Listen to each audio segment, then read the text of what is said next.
Estratégias para desenvolver um alto senso de propósito.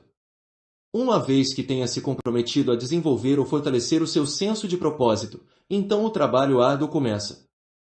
Você vai enfrentar muitos inimigos e obstáculos impedindo seu progresso, as vozes dos outros que o distraem e incutem dúvidas sobre a sua vocação e singularidade, o seu próprio tédio e frustrações com o trabalho em si, o seu lento avanço, a falta de críticas confiáveis de pessoas que possam ajudá-lo, os níveis de ansiedade com que precisa lidar, e, por fim, a exaustão completa que muitas vezes acompanha o trabalho focado durante longos períodos. As 5 estratégias seguintes o ajudarão a superar esses obstáculos. Não estão ordenadas de maneira rígida, mas a primeira é o ponto de partida essencial. Coloque todas em prática a fim de garantir o movimento contínuo para frente. Descubra a sua vocação na vida. Você dá início a essa estratégia procurando por sinais de inclinações primordiais nos seus primeiros anos de vida, quando elas costumam ser mais nítidas. Alguns indivíduos se lembram com facilidade dessas inclinações iniciais, mas, para muitos de nós, isso requer alguma introspecção e investigação. Procure por momentos em que sentiu um fascínio em comum por um tema em particular, ou por certos objetos, ou por atividades específicas e maneiras de brincar.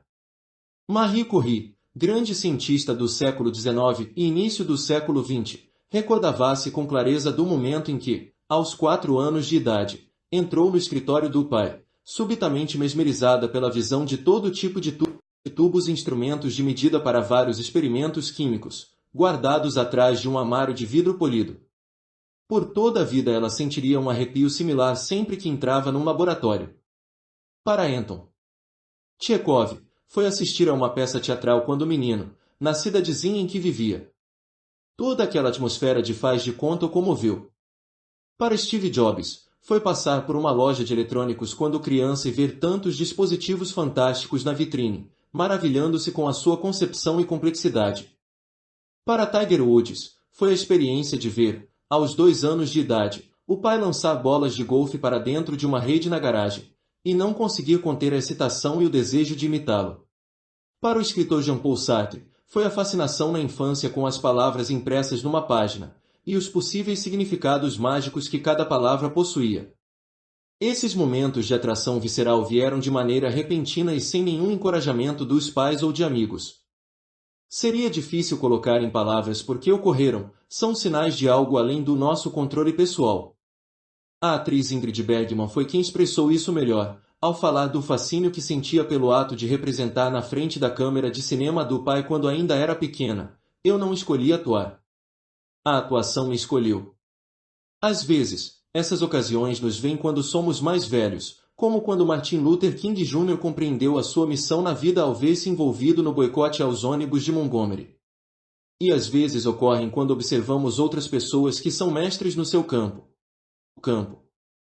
Quando jovem, o futuro diretor japonês de cinema Akira Kurosawa se sentia bastante à deriva. Tentou pintar, depois foi assistente de diretor em filmes, um trabalho que detestou. Estava pronto para desistir quando foi escolhido para trabalhar para o diretor Kajiro Yamamoto em 1936.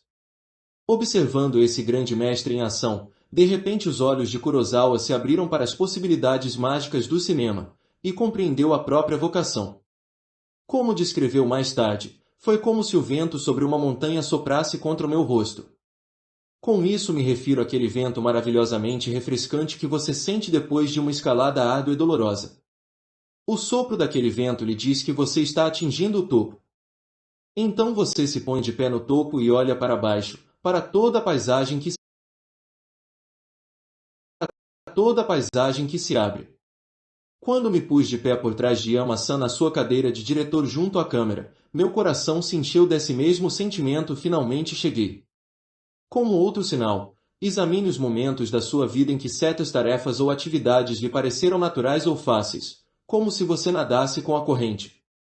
Ao realizar essas atividades, o tédio da prática torna-se mais tolerável. As críticas das pessoas não o desencorajam com tanta facilidade. Você quer aprender. Contraste isso com outros temas ou tarefas que considera profundamente enfadonhos e pouco gratificantes, que o frustram. Em relação a isso, descubra a inteligência específica para a qual o seu cérebro está programado. No livro Estruturas da Mente, o psicólogo Howard Gardner lista certas formas de inteligência para as quais as pessoas costumam ter um dom ou afinidade especial. Poderiam ser a matemática e a lógica, atividades físicas, palavras, imagens ou música. Acrescente-se a isso a inteligência social, uma sensibilidade superior quanto aos outros. Quando estiver envolvido na atividade que lhe der a sensação de ser a correta, ela corresponderá à forma de inteligência para a qual o seu cérebro é mais adequado. A partir desses vários fatores, você deverá ser capaz de identificar o esboço da sua vocação. Em essência, ao passar por esse processo, estará descobrindo a si mesmo, o que o torna diferente, o que precede as opiniões dos outros. Haverá mais familiaridade com as coisas de que, por natureza, gosta ou não gosta.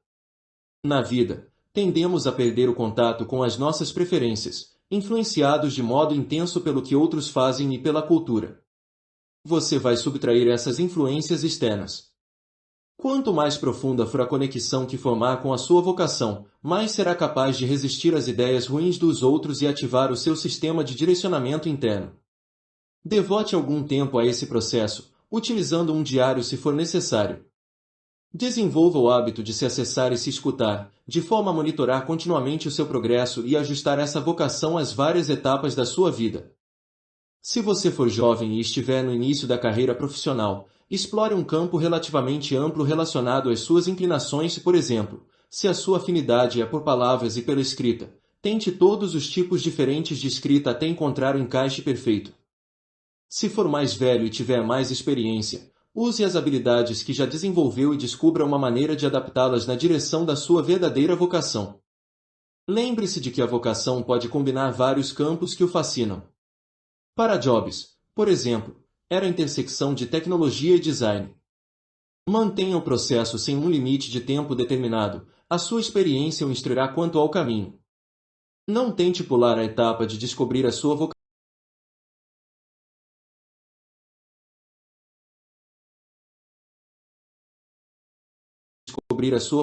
Ou imaginar que ela lhe virá por conta própria. Embora para alguns surja cedo na vida ou num momento de inspiração súbita, para a maioria de nós isso requer introspecção e esforço contínuos.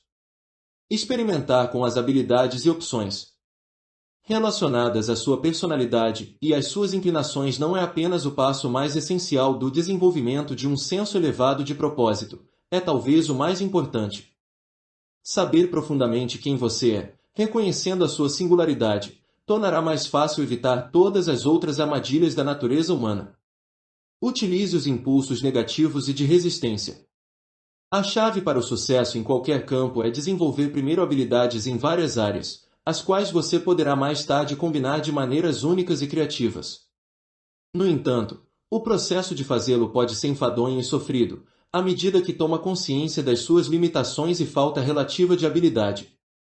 A maioria das pessoas, de modo consciente ou inconsciente, busca evitar o tédio, a dor e qualquer forma de adversidade, tentando se colocar em lugares onde enfrentará menos críticas e nos quais as chances de fracasso serão minimizadas. Você precisa tomar a decisão de seguir na direção contrária. Aceite as experiências negativas, as limitações e até o sofrimento como ótimos meios de elevar o nível das suas habilidades e apurar o seu senso de propósito. Em se tratando de exercícios, entenda a importância de manter níveis toleráveis de dor e desconforto, pois mais tarde eles lhe renderão força, resistência e outras sensações positivas. Você obterá o mesmo ao aceitar de verdade o tédio na sua prática. A frustração é um sinal de que se está fazendo progressos, pois a mente está tomando consciência dos níveis mais elevados de habilidades que ainda tem de alcançar. Utilize e adote qualquer tipo de prazo. Caso dê a si mesmo um ano para terminar um projeto ou abrir uma empresa, em geral você vai levar um ano ou mais. Se optar por 3 meses, vai terminar mais cedo, e a energia concentrada com que trabalhar elevará o seu nível de habilidade e tornará o resultado final muito melhor.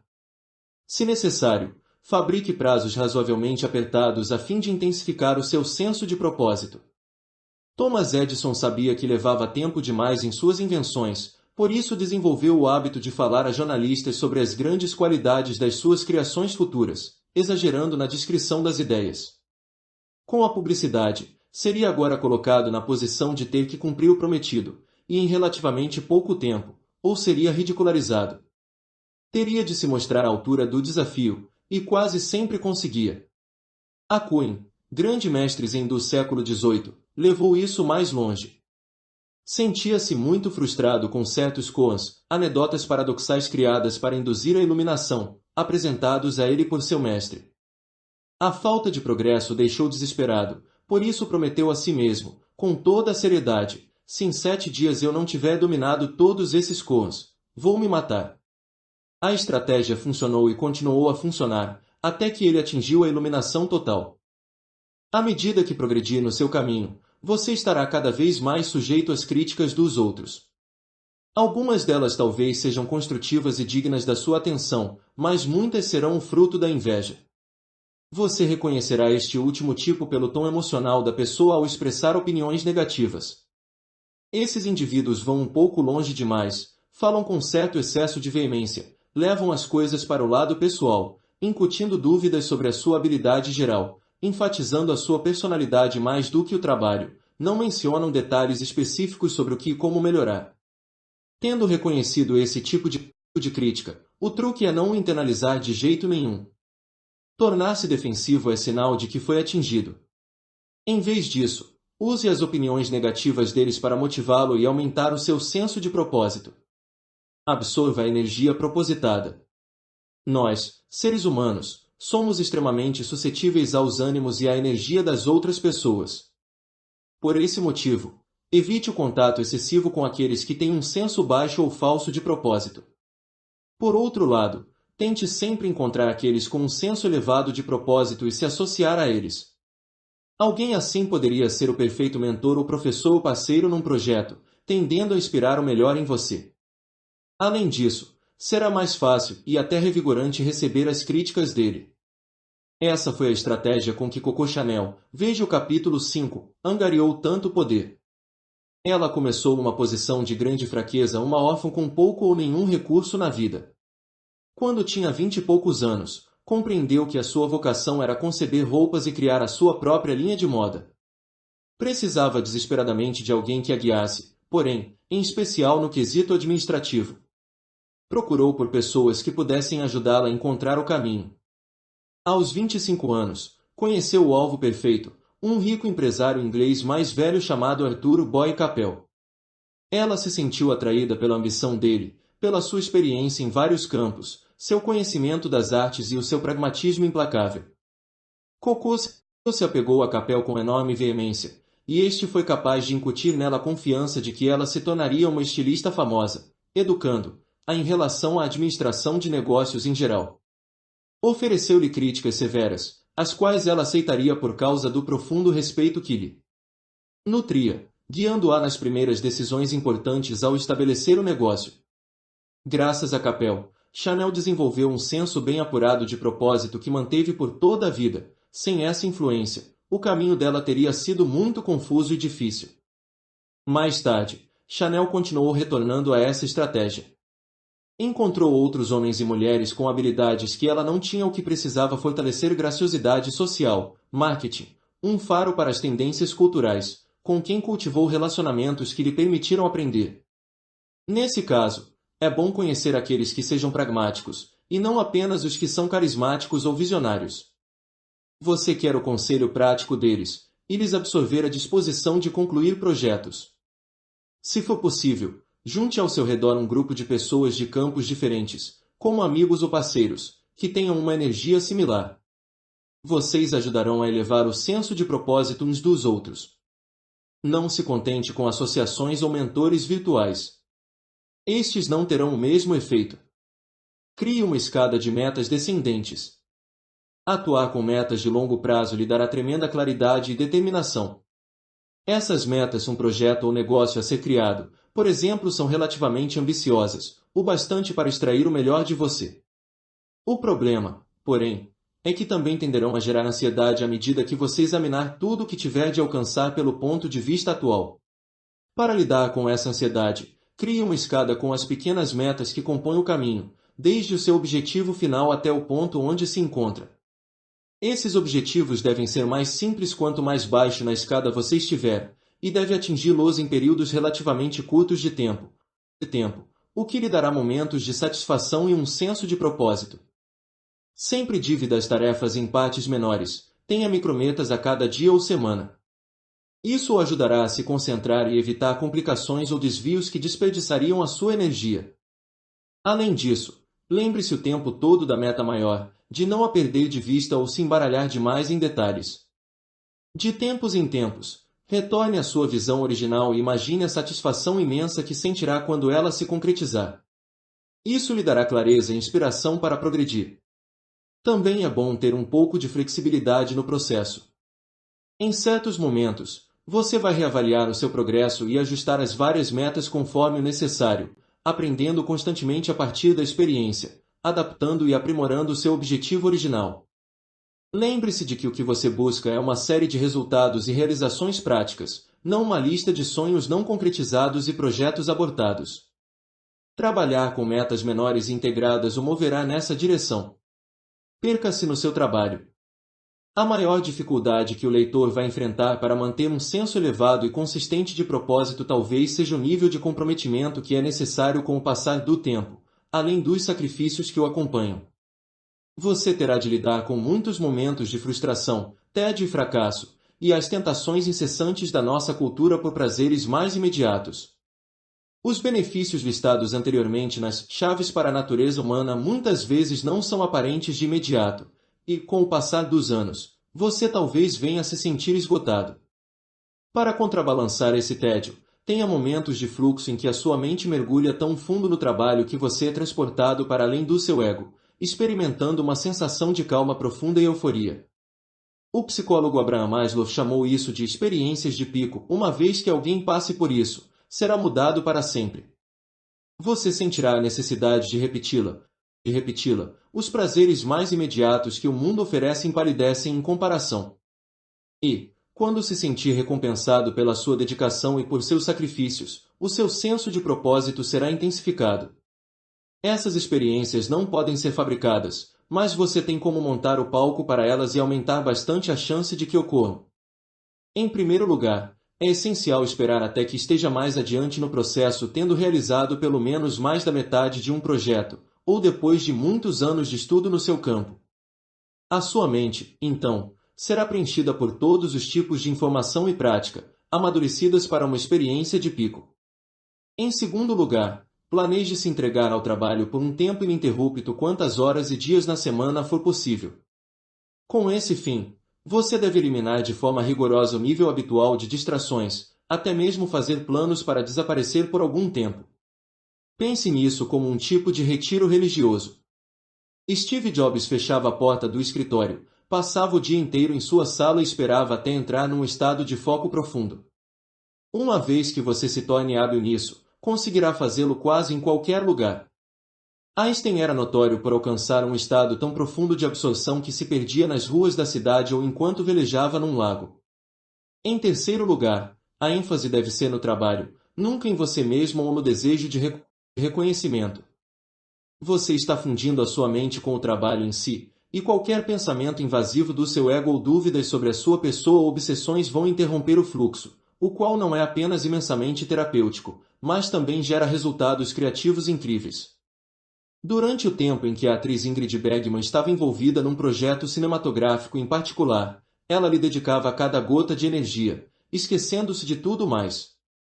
Diferentemente de outros atores, que davam importância maior ao dinheiro ou à atenção que recebiam, Bergman via apenas a oportunidade de encarnar por completo o papel que representaria e traria à vida. Com esse propósito, interagia com os roteiristas e diretores, alterando inclusive o papel em si e partes do diálogo, tornando-as mais reais. Suas ideias eram quase sempre excelentes e baseadas numa contemplação profunda a respeito do personagem, então ela tinha credibilidade nesse aspecto. Depois que Bergman tivesse ido longe o bastante no processo do texto e raciocínio, ela passava dias ou semanas fundindo-se com o papel e sem interagir com outras pessoas. Esquecendo-se de todo o sofrimento da própria vida, a perda dos pais quando era jovem, o marido abusivo, obtinha momentos de alegria genuína, traduzindo essas experiências de pico para a tela. O público sentia algo de profundamente realista na atuação dela, e se identificava de maneira incomum com os personagens interpretados por Bergman. Para ela, saber que teria essas experiências periódicas, por meio das quais geraria resultados, a mantinha além da dor e dos sacrifícios que exigia de si mesma. Considere isso uma forma de devoção religiosa à sua obra de vida que acabará produzindo momentos de união com o trabalho em si, mas também um tipo de êxtase que é impossível de verbalizar até que o tenha experimentado. O engodo dos falsos propósitos. A atração gravitacional que sentimos pela ideia de encontrar um propósito é oriunda de dois elementos da natureza humana. Em primeiro lugar, por sermos incapazes de confiar nos instintos como fazem outros animais, precisamos de algum meio de obter um senso de direção, uma maneira de guiar e restringir o nosso comportamento. Em segundo, temos consciência de nossa pequenez como indivíduos num universo com bilhões de outros como nós.